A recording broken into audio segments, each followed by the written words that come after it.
Au départ, en réalité, l'idée n'était pas d'ouvrir un commerce ni un magasin, l'idée était de faire du commerce équitable, donc d'ouvrir un magasin de commerce équitable. C'est les valeurs principales du commerce équitable, c'est que les gens qui travaillent soient payés correctement, vivent dans des conditions sociales décentes aussi.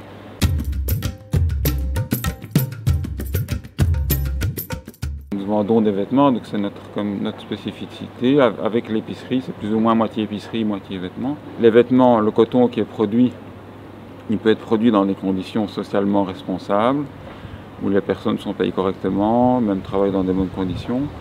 Mais si c'est du coton qui n'est pas bio, ben forcément les personnes ne seront pas dans des bonnes conditions d'office, puisque déjà ils sont en contact avec les produits. Et en plus, socialement, même tous les villages sont impactés, puisque les pesticides impactent les nappes aquifères, donc l'eau de distribution. Et donc il y a, pour moi et pour la plupart de nos clients, le commerce équitable n'est pas scindable du bio ou des produits écologiques.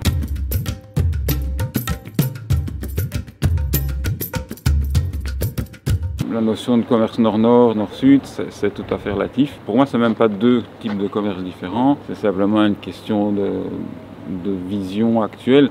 On a l'impression pour le moment que les pays du Nord s'en sortent mieux que le pays du Sud, mais on voit petit à petit qu'il y a une dérive, ce que les pays du Nord, peut-être que dans 10, 15, 20 ans, vont devenir le tiers-monde du monde et que la sphère économique se sera déplacée peut-être en Asie ou sur la côte ouest des États-Unis. Voilà.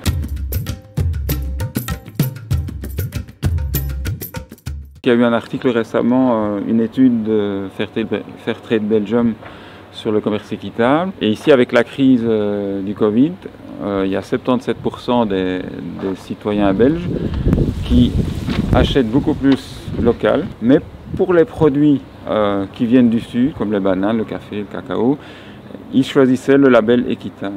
Maintenant, il faut voir si dans la durée, ça va se prolonger. Mais il y a quand même une tendance, le chiffre d'affaires de 2019 est 30% plus élevé que le chiffre d'affaires de 2018. Ça prouve que le commerce équitable est viable.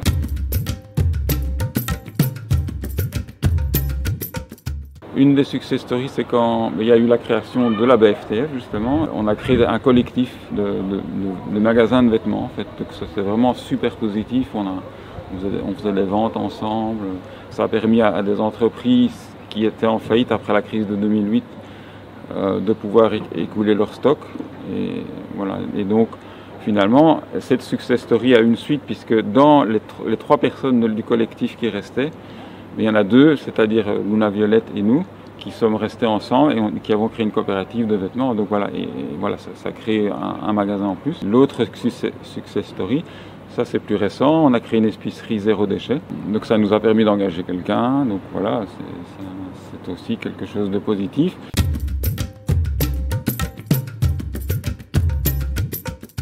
Ça pour moi c'est important parce que comme c'est un commerce qui est quand même, il faut l'avouer, qui est quand même actuellement encore en marge de l'économie conventionnelle, si on veut arriver à ne pas se faire écraser en fait par ce rouleau compresseur du conventionnel, c'est important de se mettre en réseau.